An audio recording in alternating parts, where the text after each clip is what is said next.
Migracioni neto në Shqipëria vijon të mbetet negativ për gjatë gjithë periudhës 2011-2025, duke u thelluar ndjeshëm pas pandemisë.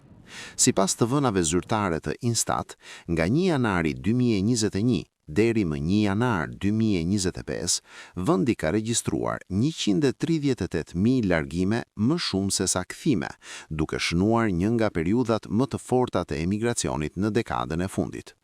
Të dhënat historike tregojnë se migracioni neto ishte rreth -18 presje 765 persona në vitin 2011 dhe mbeti në nivele të ngjashme deri në vitin 2015. Një përmirësim i përkohshëm u vure në vitet 2016-2018, por pas vitit 2019 prirja u përkeqësua sërish, ndërsa pas pandemisë humbjet neto arritën kulmin në vitin 2024 me -43.761 persona, edhe si pasojë e korektimeve nga censusi i vitit 2023.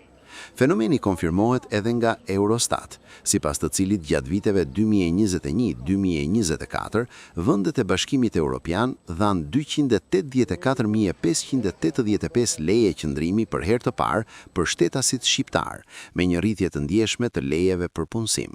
Hapja e tregjeve europiane të punës dhe pritshmëritë për kushte më të mira ekonomike jashtë vendit kanë nxitur një val të re emigracioni, duke e thelluar më tej trendin negativ të popullsisë.